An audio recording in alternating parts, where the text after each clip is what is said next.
लागू होने के बावजूद हिंसा थमने का नाम नहीं ले रही है। शनिवार को हुए इजरायली हवाई हमले में 2 बच्चों और अल जजीरा के कैमरामैन सहित 6 लोगों की जान चली गई है। इन हमलों ने एक बार फिर सीज फायर के असर और गाजा में लगातार बिगड़ते मानवीय हालात पर सवाल खड़े कर दिए हैं।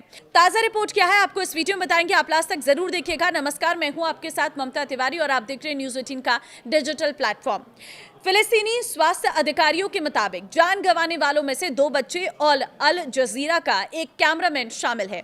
ये मौतें इजराइल और हमास के बीच अक्टूबर में हुए युद्ध विराम के बावजूद हुई, क्योंकि गाजा में करीब रोजाना इजरायली हमले हो रहे हैं, जिनमें गाजा के स्वास्थ्य मंत्रालय के मुताबिक 1000 से अधिक फिलिस्तीनी मारे जा चुके हैं।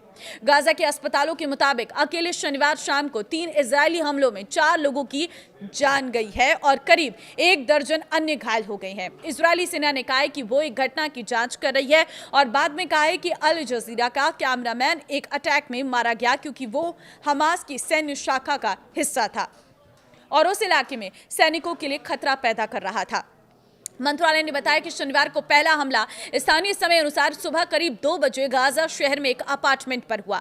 घटनास्थल पर एसोसिएटेड प्रेस के एक रिपोर्टर ने मलबे और खून से सने कंक्रीट के टुकड़े देखे। 2 बहनें, 4 साल की जीना और 14 साल की लाना के शवों को शिफा अस्पताल के मुर्दाघर में ले जाया गया, जहां वे सफेद बैग में परिवार के सदस्यों के बीच रखे हुए थे। जान गंवाने वालों के कजिन मोहम्मद सफादी के माथे पर चोट लगी थी। उन्होंने कहा कि मैं घर पर बैठा था, बिना किसी चेतावनी के रॉकेट हम पर आ गिरा। उन्होंने बताया कि उनकी पत्नी भी घायल हो गई है। सफादी ने कहा है कि कब्जा करने वाली सेना और बातचीत करने वाली टीम जिस सीज फायर की बात कर रही है, क्या वो सच में सीज फायर है? हम आम नागरिक हैं, मैंने कभी हथियार नहीं उठाए। इजरायली सेना ने कहा है कि वो इस घटना की जांच कर रही है। बाद में शनिवार को बिना किसी चेतावनी के मध्य गाजा के बुरेज रिफ्यूजी कैंप में एक घर पर हमला हुआ, जिसमें अल अक्सा अस्पताल के मुताबिक 3 लोगों की मौत हो गई है। मरने वालों में अल जजीरा के कैमरामैन अहमद वशाह भी शामिल है।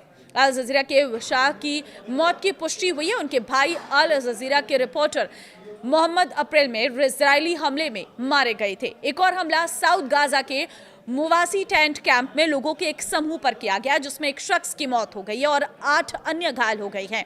ये जानकारी नासिर अस्पताल से मिली है, जहां घायलों को ले जाया गया था। शिफा अस्पताल के मुताबिक गाजा शहर में हुए तीसरे हमले में लोगों के एक समूह को निशाना बनाया गया, जिसमें कम से कम 4 अन्य लोग घायल हो गए हैं। एक बयान में इजरायली सेना ने कहा है कि विशा को एक हमले में मार गिराया गया।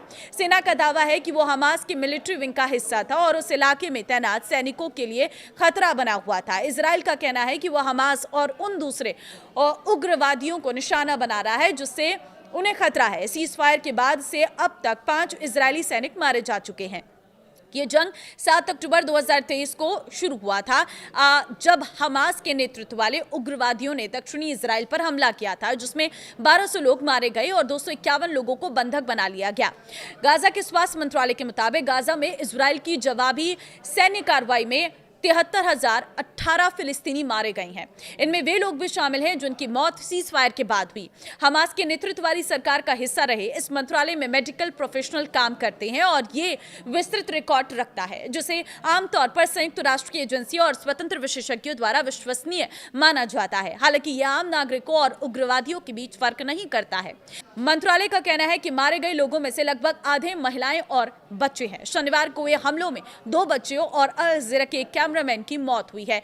इन हमलों और उनके नतीजों के बारे में फिलिस्तीनी स्वास्थ्य अधिकारियों और इजरायली सेना दोनों ने जानकारी दी। इन घटनाओं से साफ होता है कि सीज फायर के बावजूद गाजा में हिंसा जारी है।